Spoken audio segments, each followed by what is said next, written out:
ஒரு ஏழையான குடும்பத்துல பிறக்கிறாரு, இவர் வளமைக்கு நேர எதிரானவரா இருக்கிறார், இவர் கடவுளாகவே இருக்க முடியாது என்று சொல்லி கடவுளுக்கு எதிரானவர் என்று ஒரு முத்திரை குத்துகிறார்கள்.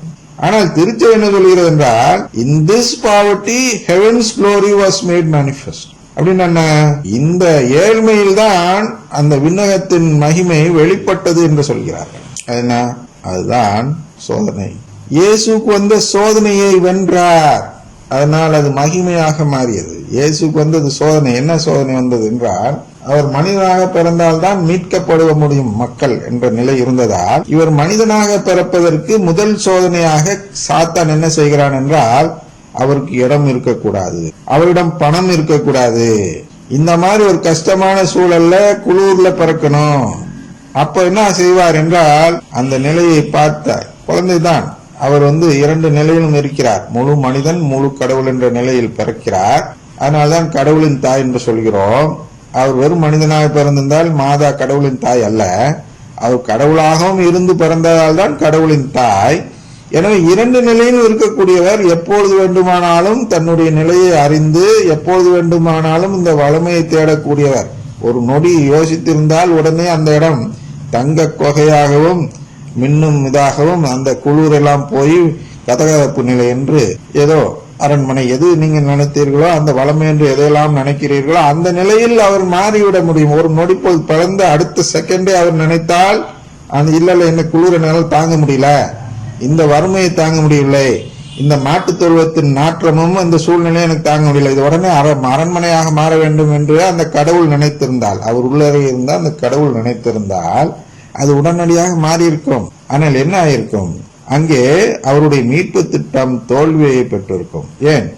ஏனென்றால் அவர் இனி நான் மனிதனாக இல்லை கடவுளாக மாறிவிட்டேன் என்று சொல்வதால் அந்த நபர் நமக்கு உறவு தர முடியாது நிலை வந்தது. ஆனால் மீட்பு திட்டம் பாழாயிருக்கும். அந்த பிறந்த அந்த குழந்தை பச்சிலம் குழந்தையாக இருந்த அந்த இயேசு கூட என்ன செய்தார் என்றால், நான் மீட்க வேண்டும், எனக்கு மனிதர்கள் என் குடும்பத்தின் உறுப்பினராக மாற வேண்டும் என்று சிந்தித்ததால் அவர் அந்த குளூரை தாங்கிக் கொண்டு எந்த புதுமையும் செய்யாமல் அங்கே அழுது கொண்டிருந்தார். அந்த தீவன தொட்டியில் பரவாயில்ல, எனக்கு பஞ்சுமெத்தை பட்டு பீதாமரம் இதெல்லாம் இல்லை என்றாலும் இந்த வைக்கோலில் படுத்து தீவன தொட்டியில் படுத்திருக்கும் நிலையை நான் ஏற்றுக்கொள்கிறேன் சிலுவையாக. அதான் சிலுவை நற்செய்தி. நான் ஒரு சுமையாக அதை ஏற்றுக்கொண்டு மக்களை மீட்கும் அந்த பணியில் தொடர்வேன் என்று முடிவெடுத்தார் அல்லவா.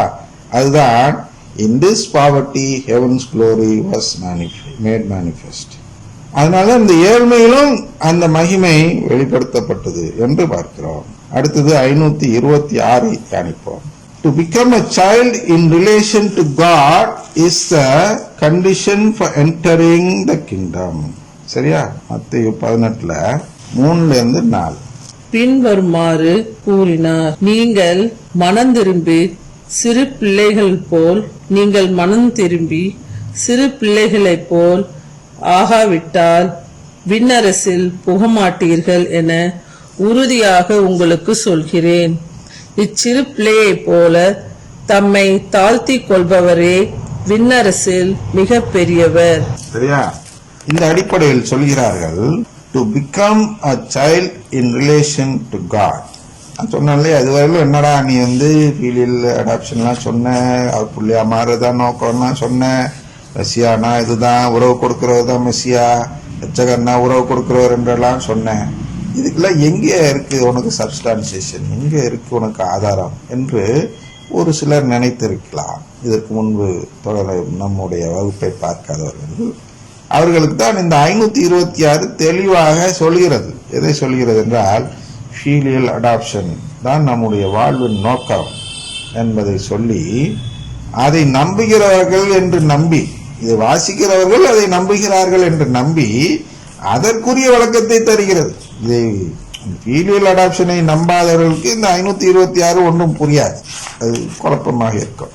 அதை நம்பிவிட்டு இதை படித்தால்தான் இவ்வளவு தூரம் நாம் பார்த்ததற்கெல்லாம் ஒரு நிறைவு நிலையை இந்த சிசிசி காட்டுகிறது என்பது புரியும். To become a child in relation to God, இதுதான் நம்முடைய நோக்கம். நாம் கடவுளுடைய பிள்ளையாக மாற வேண்டும், உறவு பெற்ற பிள்ளையாக மாற வேண்டும். அவ்வாறு மாற வேண்டும் என்றால் is the condition for entering the kingdom. அவ்வாறு மாறுவதுதான், மாறவில்லை என்றால் அவ்வாறு மாறுவதுதான் நமக்கு விண்ணகத்தில் நுழைவதற்கான தகுதி உடைய நிலைமை. அவ்வாறு மாறுவதை எண்ணுவதுதான், அதாவது நோக்கமாக வைத்திருப்பதுதான். To become a child in relation to God is the condition. நம்ம கடவுளுடைய பிள்ளையாக மாற வேண்டும் என்ற நிலைப்பாடுதான், என்று யோசிக்கும் நிலைப்பாடுதான் விண்ணரசிற்குள் நுழைவதற்கான ஒரு நிலைப்பாடு என்று சொல்கிறது. அதுதான் அங்கே மத்தேயு 18:3 என்ன சொல்கிறது என்றால், குழந்தை உள்ளம். யாராவது நம்புவார்களா? கடவுள் நமக்கு உறவு கொடுக்கிறார் என்றால் எந்த ஒரு அறிவாளியாவது நம்புவானா என்றால் ஒரு அறிவாளி கூட நம்ப மாட்டான். யார் நம்புவா? இந்த குழந்தை உள்ளம் படைத்தவர்கள் மட்டும்தான் நம்புவார்கள். அதனால்தான் அங்கே மேற்கோள் கொடுக்கிறார்கள் CCCல. நான் கொடுக்கல அந்த மேற்கோளை, திருச்சபை கொடுக்கிறது. குழந்தை உள்ளம், இந்த குழந்தைகளை போல் நீங்கள் மாறாவிட்டால் விண்ணரசில் நுழைய முடியாது என்று சொல்கிறார் அல்லவா? அதோடைய விளக்கம் இதுதான். குழந்தை உள்ளம் என்றால் என்ன இங்கே சொல்லப்படுகிறது? கடவுளின் பிள்ளையாக மாற வேண்டும் என்ற மனநிலை தான் குழந்தை உள்ளம். குழந்தைகிட்ட போய் நீ கடவுளுடைய பிள்ளை ஆகலன்னா உடனே நம்பும். அறிவாளிகிட்ட போய் சொன்னா அது எப்படி, அங்கேருந்து இது வரணுமே, இங்கேருந்து இது வரணுமே, நாமெல்லாம் உடலா இருக்கிறோமே, அவர்லாம் ஆவியா இருக்கிறாரு, இந்த உலகத்துல நம்ம பாக்குறதுலயே, இப்படி 1008 கேள்வி என்னமோ பெரிய அறிவாளி நினைச்சு கேட்டுக்கிட்டே போவாங்க. அதெல்லாம் குழந்தை உள்ளத்துக்கான அடையாளம் கிடையாது. குழந்தை உள்ளம் என்பது இந்த அனாவசிய கேள்வியெல்லாம் கேட்காம சொன்னோமா வேதாளம் முருக மரத்துல போய் ஒட்டிக்கிச்சு அப்படின்னு சொன்னா அந்த குழந்தை நம்பும். அதுக்கு தெரியாது வேதாளம்னா ஒரு கற்பனை. அது போன்றுதான் கடவுளின் குடும்பம் என்றால் அது கற்பனை என்று அறிவாளிகள் சொல்லும் பொழுது அது உண்மை என்று அந்த குழந்தை நம்பும். அந்த மனநிலை தான் நமக்கு மீட்பை தரும் என்றுதான் அங்கே மத்தேயு 18:3 சொல்றார் இயேசு. அதைதான் திருச்சபையும் இங்கே 526வது CCC கோட்பாடில் சொல்கிறது. To become a child in relation to God is the condition for entering the kingdom.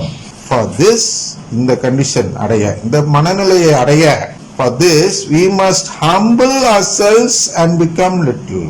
இதுக்காக தான் இந்த மனநிலையில் நாம் அடையதான், இந்த மனையை அடைந்து இந்த உறவை பெறுவதான் நாம் நம்மை தாழ்த்தி கொள்ள வேண்டும். சரியா? நம்மையே சிறுமையா, அதான் இங்கே நமக்கு கிடைக்கும் சிலுவை, அதான் சிலுவை நற்செய்தி என்கிறோம். இதை ஏற்றுக்கொள்ளுதல், அந்த தாழ்நிலையையும் அந்த சிலுவையும் ஏற்றுக்கொண்டு அதில் ஒரு மகிழ்ச்சியை எதிர்நோக்கி நிற்கும் நிலைதான் சிலுவை நற்செய்தி. அதான் இன்றைய வாசகத்தின் நோக்கமும் அன்னை மரியாளுடைய அந்த பாடலின் நோக்கமும் இதுதான். நம்மை தாழ்த்த வேண்டும், நம்மை சிறுமையாக்கி கொண்டு அதில் மகிழ்ச்சி அடைய வேண்டும். அதில் மகிழ்ந்தார்கள், அவர் தாழ்த்தப்பட்டார்கள். அன்னை மரியாள் ஏழ்மையான வாழ்வு வாழ்ந்தது மட்டுமல்லாமல் அவர் நடத்தை கெட்டவர் என்ற பெயரை எடுக்க இருக்கிறார். அதை தன் சிலுவையாக ஏற்றுக்கொண்டார். அதான் டு பிகம் லிட்டில். அதை யாருமே மதிக்காத ஒரு நிலையை ஏற்றுக்கொண்டார். நடத்தை கெட்டவர் என்ற அந்த நிலையை எந்த ஒரு பெண்ணும் ஏற்றுக்கொள்ள மாட்டார்கள். மாதா அந்த தவறை செய்யாமலேயே அந்த அவப்பெயரை ஏற்றுக்கொள்ள தயாரான இருந்தார்கள். காரணம் என்ன? கடவுளின் குடும்பத்திற்காக. அதனால் அதில் மகிழ்ச்சி அடைந்தார். நான் சிறுமையாக்கப்பட்டாலும் நான் இதில் மகிழ்ச்சி அடைகிறேன். ஏனென்றால் நான் பேறு பெற்றவளாக மாற்றப்பட்டிருக்கேன்னா நாளைக்கு எனக்கு அந்த உறவு கிடைக்கும். கடவுளின் குடும்பத்தில் எனக்கு உறவு கிடைப்பது உறுதியாகிவிட்டது. அதுதான் பேறு பெற்ற நிலை. Even more, to become children of God, we must be born from above.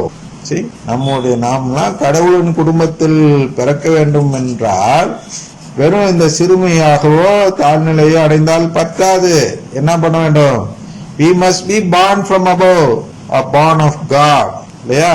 யோவான் 3:7, 1:13, 1:12, அப்புறம் மத்தேயு 23:12. இதெல்லாம் இதை சொல்லுகிறது. என்ன? மேலிருந்து பிறக்க வேண்டும், கடவுளிடமிருந்து பிறக்க வேண்டும். அதுதான் பார்க்கிறோம்.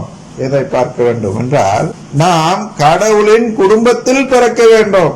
ஆவியெல்லாம் சொல்லுவாங்க, தூய ஆவி பெறுதல்லாம்.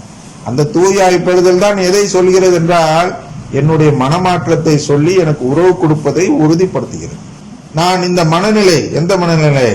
அறிவாளி என்ற மனநிலை விட்டு அதை அறிவு பெறுவதை ஏற்பதற்கு ஞானக்கனி என்று பார்க்கிறோம் அல்லவா? ஆதாம் ஏவாள் புசித்தது. அந்த அறிவை விட்டு குழந்தை உள்ளம் படைத்ததாக மாற வேண்டும். குழந்தை உள்ளத்திற்கு இருக்கக்கூடிய அறிவை பெற்றவர்களாக மாற வேண்டும். அதுதான் அந்த நிலை. வளமையை விட்டுவிட்டு சிலுவையை தழுவும் நிலை, உறவற்ற நிலையை விட்டுவிட்டு உறவு தேடும் நிலை, உறவு பெறும் நிலையை பெற வேண்டும்.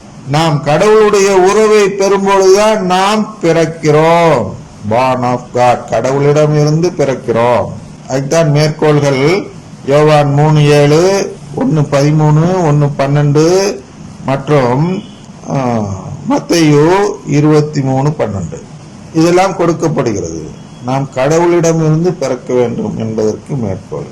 கடவுளின் பிள்ளைகளாக மாற வேண்டும் என்றால் வெறும் மனமாற்றம், ஏற்கனவே பார்த்தோம், வெறும் மனமாற்றம், அதாவது வெறும் பாவ மன்னிப்பு போதாது, அங்கே ஒப்புரவு இருக்க வேண்டும் என்று பார்த்தோம். அந்த உறவு இருக்க வேண்டும். உறவை பெறாமல் வெறும் மன்னிப்பை மற்றும் பெறுவது கடவுளின் பிள்ளைகளாக மாறுவதற்கு உகந்த செயல் அல்ல. அதான் இங்கே சொல்கிறார். என்ன சொல்கிறார் என்றால், வெறும் உங்களை தாழ்த்தி கொண்டோ சிறுமைப்படுத்தி கொண்டோ மட்டும் போதாது.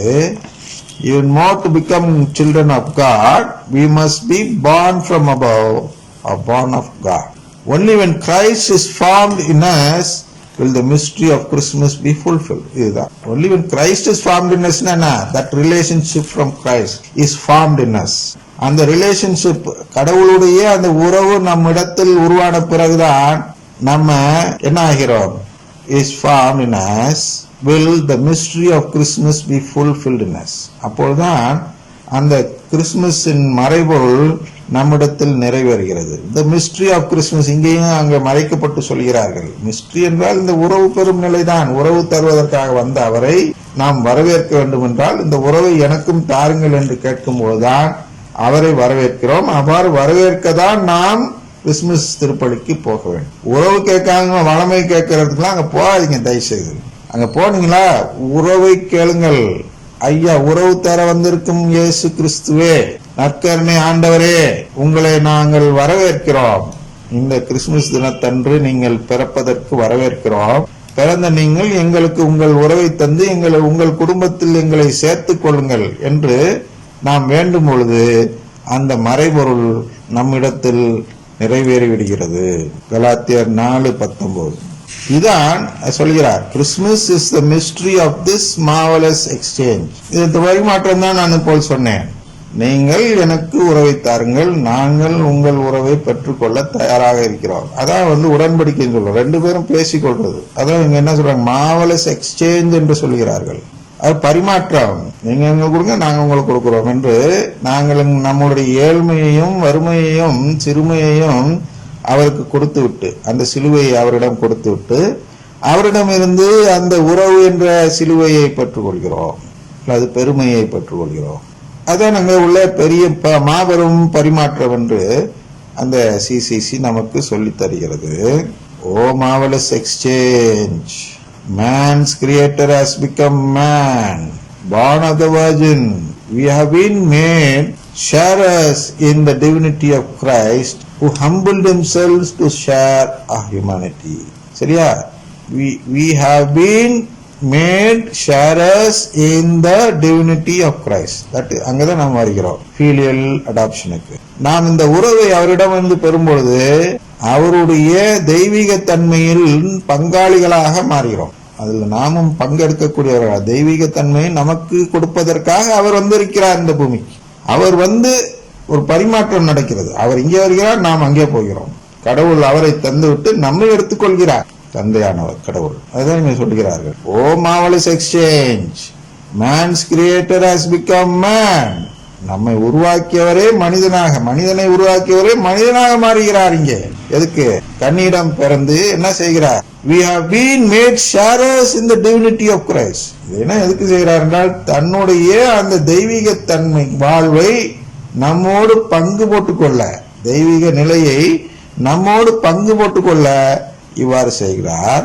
அதனால் என்ன செய்தார்? who humbled himself to share our humanity. தன்னையே தாழ்த்தி மனித இன வாழ்வை ஏற்றுக்கொண்டு இதை வாழ்ந்து காட்டினார்.